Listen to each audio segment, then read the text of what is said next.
وہ تنہا کون ہے، بادشاہ کون ہے، مہربان کون ہے، کیا اونچی شان ہے، اس کی سب نشان ہے۔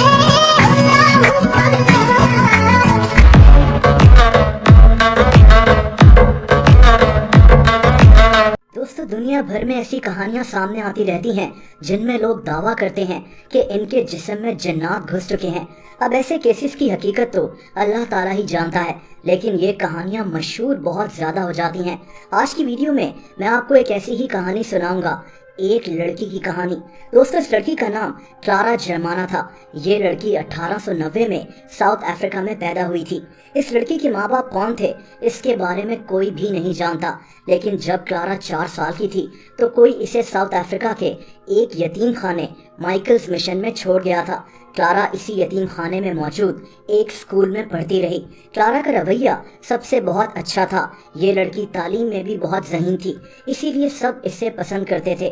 دوستو، 1906 میں کلارا کی عمر جب 16 سال ہوئی تب اچانک سے اس نے عجیب و غریب حرکتیں کرنا شروع کر دیں۔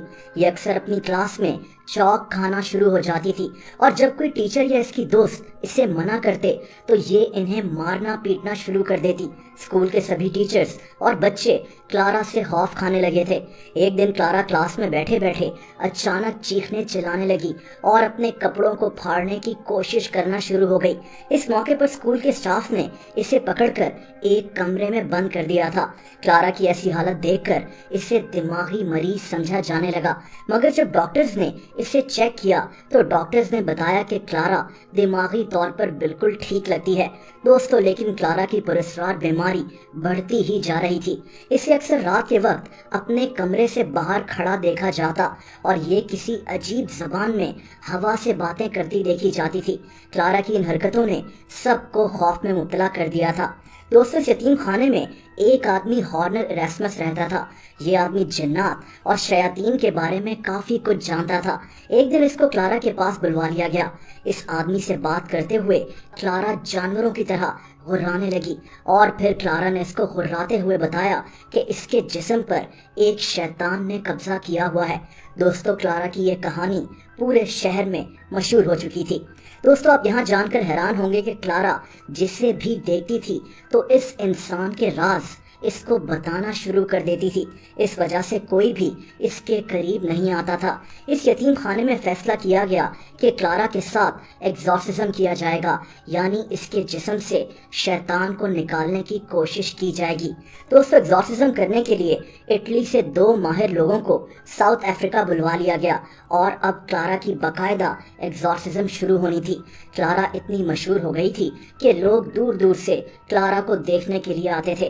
ایگزورسزم والے دن یہ دونوں لوگ جیسے ہی کلارا کے کمرے میں داخل ہوئے تو کلارا نے انہیں دیکھ کر ایسی خوفناک آواز میں چیخنا شروع کیا جیسے کوئی جانور تکلیف سے چلاتا ہے۔ جب کلارا پر ایگزورسزم کا عمل شروع کیا گیا تو کہا جاتا ہے کہ اس نے دیوار پر چڑھنا شروع کر دیا تھا۔ کہتے ہیں کہ کلارا کے اندر اتنی طاقت آ گئی تھی کہ ایک دفعہ تو اس نے وہاں موجود ایک آدمی کو اٹھا کر دیوار پر مار دیا تھا، جس سے کلارا کا اپنا بازو بھی ٹوٹ گیا تھا۔ دوستو، یہ ایگزورسزم 2 دن تک جاری رہی۔ پہلے دن تو یہ ایگزورسزم کلارا کے کمرے میں ہی کی گئی، لیکن دوسرے دن کلارا کو 150 لوگوں کے سامنے لایا گیا۔ کہا جاتا ہے کہ اس وقت کلارا ان لوگوں کے سامنے 5 فیٹ تک اوپر اٹھ گئی اور اس کے بعد زمین پر گر گئی، اور زمین پر گرنے کے بعد یہ کسی سانپ کی طرح رینگنے لگی۔ کلارا کی خوفناک ایگزورسزم کو سینکڑوں لوگوں نے اپنی آنکھوں سے دیکھا تھا۔ بالآخر کئی گھنٹوں ایگزورسزم کے بعد کلارا کے جسم سے جلنے کی بو آنے لگی، اور دوستو، اس کے بعد کلارا بے ہوش ہو کر زمین پر گر گئی۔ کہا جاتا ہے کہ اس ایگزورسزم کے بعد کلارا کی زندگی بالکل نارمل ہو گئی تھی، لیکن جب کلارا کی عمر 22 سال ہوئی تھی تو اچانک ہارٹ اٹیک کی وجہ سے اس کی موت ہو گئی تھی۔ کلارا کی اس کہانی پر بہت سے آرٹیکلز اور ڈاکیومنٹریز انٹرنیٹ پر موجود ہیں۔ اس کیس کو آج بھی دی ایگزورسزم آف کلارا کے نام سے جانا جاتا ہے۔